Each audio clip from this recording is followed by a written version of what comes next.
In the RBC, about 20% of carbon dioxide combines with amino group of hemoglobin to form carbaminohemoglobin. In order to maintain the ionic balance, chloride ions diffuse from plasma into RBC. So in order to maintain the ionic balance, so what will happen? Chloride ions diffuse from plasma into RBC. Difficulty in breathing, causing wheezing due to inflammation of bronchi and bronchial.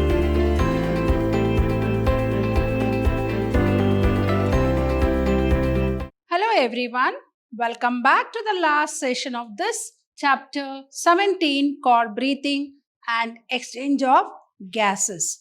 Myself B. Shobharani from the Department of Biology, Vidyashram Pre-University College, the Temple of Excellence. Hope you remember in the last session we studied about the transportation of oxygen that takes place between the alveoli and the blood and the transportation of carbon dioxide which takes place between the cells, that is the tissue and the blood. But as we have studied that the transportation of carbon dioxide takes place in three forms. That is, first it is in the form of carbonic acid, then second one as carbaminohemoglobin,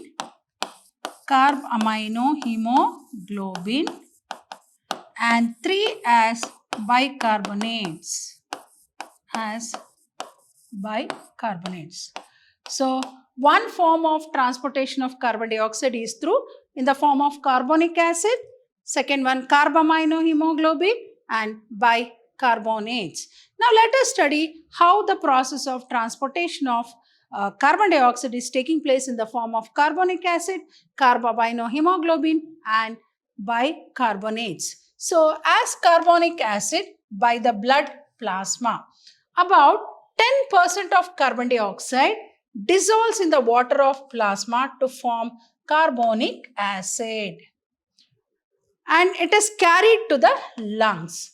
So it is carried to the lungs in the form of carbonic acid where it disassociates. What do you mean by breaking up and giving up carbon dioxide to the lungs. So here carbon dioxide plus water, that is it forms carbonic acid. It forms carbonic acid. See, this is one form of elimination or transportation of carbon dioxide, which is a gaseous waste. So as carbonic acid, what is the mechanism that is involved? The transportation of carbon dioxide in the form of carbonic acid. As carbonic acid by the blood plasma, about 10% of carbon dioxide dissolves in the water of plasma to form carbonic acid and is carried to the lungs where it disassociates, giving up carbon dioxide to the lungs. So when it combines with water, it forms what? Carbonic acid. So it is vice versa. Here you can see. So when it is going to the lungs, it disassociates, releasing carbon dioxide and water. So this is one form. What is the second form? As I said, as carbaminohemoglobin. As I said, as we know that the hemoglobin has more affinity towards oxygen. So when it is carrying oxygen, it will be called as oxyhemoglobin. So when it is carrying oxygen and supplying it to the cells, it disassociates. So it gives oxygen to the cell.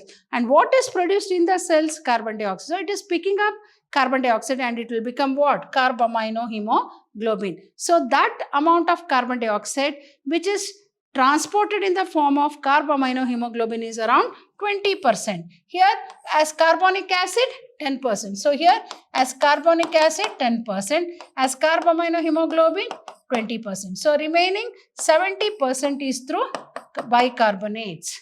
So in the RBC about 20% of carbon dioxide combines with amino group of hemoglobin to form carbaminohemoglobin. So on reaching the lungs, again it disassociates to give up what? Carbon dioxide to the lungs. So one mechanism, one method of transportation is what? This is regarding transportation of carbon dioxide. So one form it is carbonic acid, another form it is in the form of carbaminohemoglobin, third form it is in the form of bicarbonate. So as carbonic acid by the blood plasma, about 10% of carbon dioxide dissolves in the water of plasma to form carbonic acid and is carried to the lungs where it dissociates. Here you can see the carbonic acid dissociating into carbon dioxide and water. For thereon, it is through expiration, it is expelled out from the alveoli of the lungs to the atmosphere. So as carbaminohemoglobin, in the RBC about 20% of carbon dioxide combines with amino group of hemoglobin to form what? Carbaminohemoglobin. So on reaching the lungs, again it dissociates and it dissociates giving up what? Carbon dioxide to the lungs. So carbon dioxide from the alveoli of the lungs is expelled out through the process of expiration or exhalation. So as carbonic acid by the blood plasma, about 10% of dissolves in the water, as we already come across. As carbaminohemoglobin, also we have come across 20%. That is, here you can see the carb amino hemoglobin.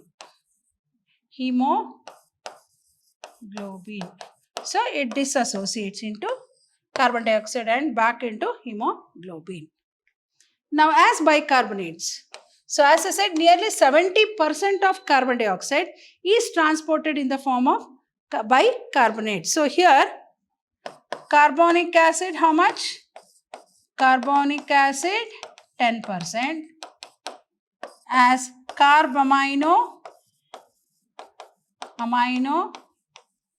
hemoglobin, it is 20%. And as bicarbonates, 70%. So nearly 70% of carbon dioxide is transported in the form of bicarbonates. So the carbon dioxide diffused into RBC combined with water to form carbonic acid catalyzed by an enzyme called carbonic anhydrase. So the carbonic acid in the RBC splits into hydrogen and bicarbonate, right? So bicarbonate ions, the concentration of negatively charged to bicarbonate ions becomes more in the RBC, which diffuse into the plasma. In order to maintain the ionic balance, chloride ions diffuse from plasma into RBC. So this outward movement of bicarbonate ions from RBC into plasma and the inward movement of chloride ions from plasma into RBC is called chloride shift off, or it is otherwise called Hamburger's effect. This is a very important concept which is usually asked in the examination. So here as bicarbonates, as I said, 70% of carbon dioxide is transported in the form of bicarbonates and the carbon dioxide diffuses into the RBC and combined with water to form carbonic acid catalyzed by an enzyme called carbonic anhydrase. So the carbonic acid in the RBC splits into hydrogen and bicarbonate. Here you can see bicarbonate ions. The concentration of negatively charged bicarbonate ions become more in the RBC as the dissociation will take place, which diffuse into the plasma. So in order to maintain the ionic balance, so what will happen? Chloride ions diffuse from plasma into RBC. So this outward movement of bicarbonate ions from RBC to plasma and the inward movement of chloride ions from the plasma to the RBC is called chloride shift, or it is otherwise called Hamburger's effect. So one form is as carbonic acid 10%, as carbaminohemoglobin 20%, as bicarbonates 70%. So nearly 70% of carbon dioxide is transported in the form of bicarbonates and the carbon dioxide diffuses into RBC and combined with water to form carbonic acid catalyzed by an enzyme called carbonic anhydrase. As you know, the enzymes are specific in their action. Then the carbonic acid in the RBC splits into hydrogen and bicarbonate ions, and the bicarbonate ions which are negatively charged become more in RBC, which diffuse into the plasma. So in order to maintain the ionic balance, what will happen? The chloride ions from the plasma diffuse from plasma to RBC. So there is at the same time what will happen? The movement of bicarbonate ions from RBC into plasma and the inward movement of chloride ions from plasma into RBC is called as chloride shift or Hamburger's shift. So this is how the transportation of carbon dioxide takes place. Then the bicarbonate ions in the plasma combine with sodium ions to form sodium bicarbonate. On reaching to the lungs, these bicarbonates give up carbon dioxide to the lungs. So the chloride ions in the RBC combine with potassium to form potassium chloride. So here you can see carbon dioxide plus water bicarbonate. Then you can see the dissociation. Then it combines with what? Sodium to form sodium bicarbonate. Then potassium combines with chlorine to form potassium chloride. So the bicarbonate ions in the plasma combine with sodium ions to form what? Sodium bicarbonate.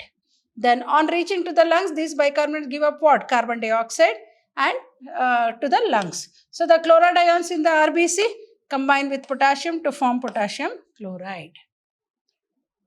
So that was about the transportation of the oxygen and carbon dioxide. Now let us move on to a very, very interesting part of this chapter, that is the disorders of the respiratory system.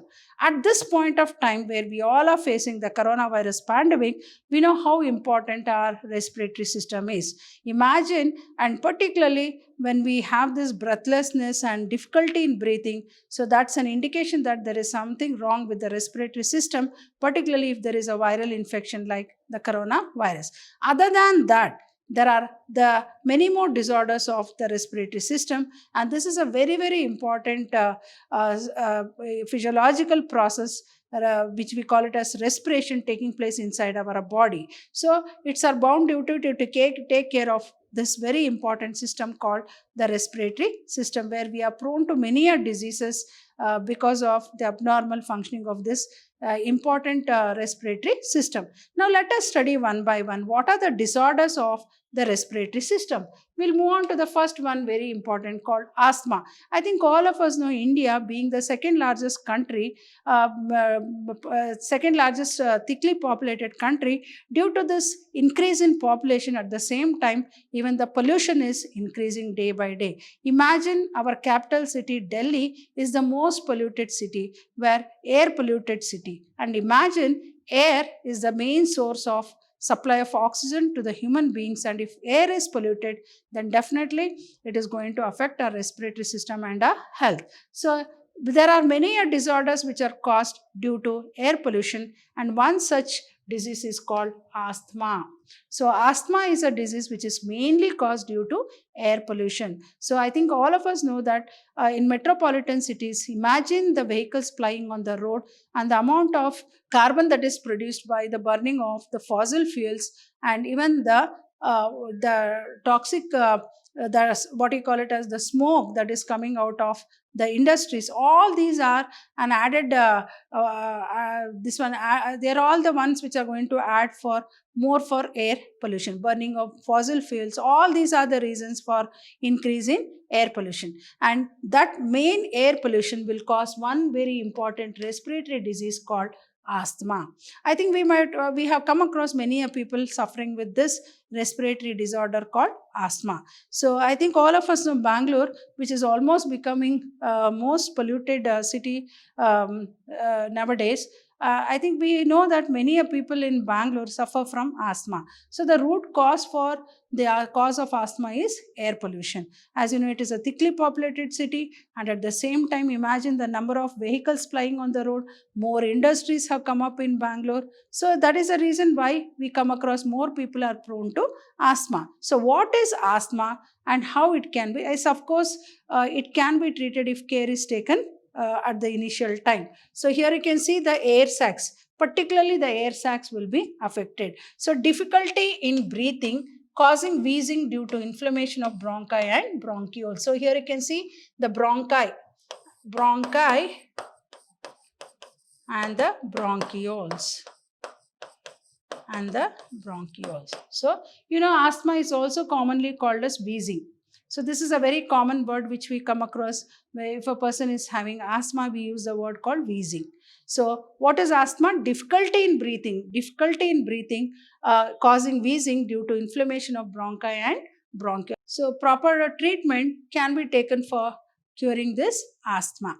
And I think even the pollen grains that come out from certain plants may also cause asthma. So what next very important disorder is emphysema. First one is asthma, second one is emphysema. What is emphysema? A chronic disorder in which alveolar walls are damaged. So here the alveoli means the air sacs are damaged, due to which respiratory surface is decreased, and it is caused due to smoking. So emphysema is what? A chronic, very severe disorder in which alveolar walls, as you know, the main exchange of gases takes place between the alveoli or the air sacs.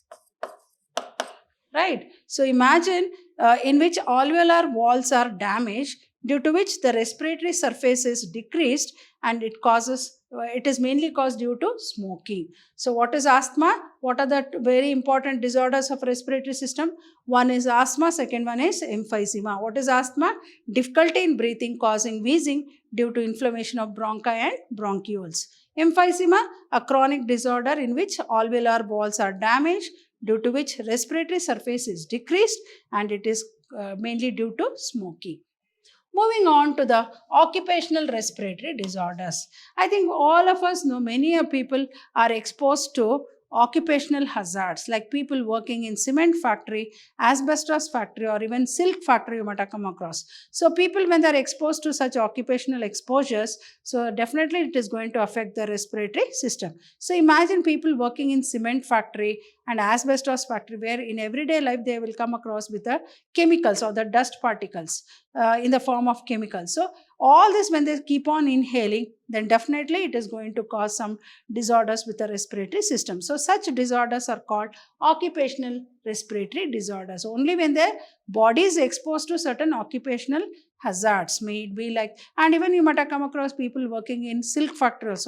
So when they're boiling the cocoons, and they just remove the cocoons with their bare hands. So, silk, the vapors that come out is called protein vapors, that may also cause lung cancer and even skin cancer also. So, this is a very, very important thing. Care has to be taken to see that people working in such areas, fields where they are prone to this exposure, should take care of themselves to avoid being exposed to such exposures. Maybe it like cement factory, they have to wear mask. Like now it has become mandatory due to this coronavirus, we are wearing mask. But imagine those days where people were not at all taking care of themselves, and obviously they'll be exposed to occupational hazards. So what is in certain industries like grinding, stone grinding, then polishing and stone breaking, release excess particulate dust continuously.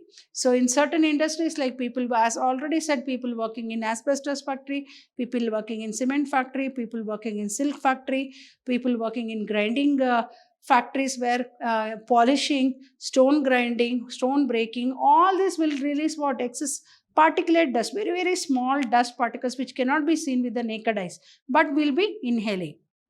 And imagine Delhi. As I said, Delhi is the most polluted city, and most of the people living in Delhi are prone to respiratory disorders. So the government has come out with a very good strategies of reducing the use of fossil fuels, going for CNG, that is compressed natural gas, and not allowing the old vehicles. You're having old engines to run on the to ply on the road. So there are certain measures which have been taken to see that the air pollution is reduced to some extent.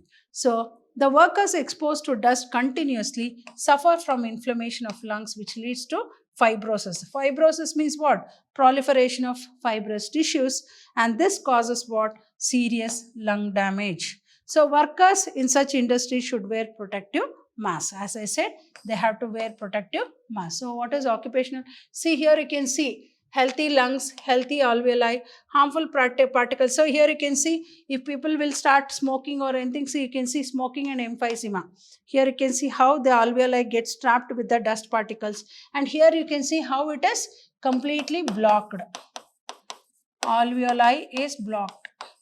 So definitely it is going to cause emphysema. So inflammatory chemicals dissolve in the alveolar septum, leading to emphysema. So occupational respiratory disorders in certain industries like grinding, then polishing and stone breaking units, they release what? Excess of particulate. Particulate means very small particles, dust particles, which we cannot see with the naked eyes. So the workers, when they are exposed to dust particles continuously, it may lead to inflammation of the lungs, which leads to fibrosis. Fibrosis means what? Proliferation, like it is like a type of cancer. So multiplication of cells. So fibers, tumor, we can say, then this causes what? Serious lung damage. Workers in such industries should wear protective, and even people smoking. I think all of us know that many people smoke.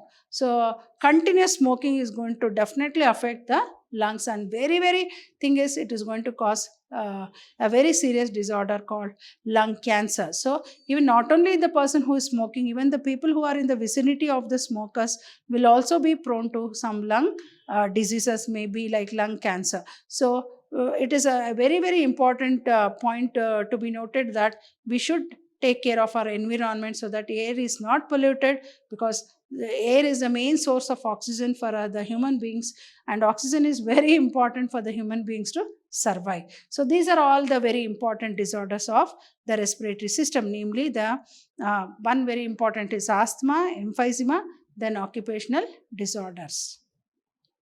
Hope you have understood all the concepts what I have explained in this very interesting physiological chapter. You can say it is a very important physiological process called breathing and exchange of gases. So I'll be back with one more very interesting chapter in the coming session. Till then, goodbye and thank you.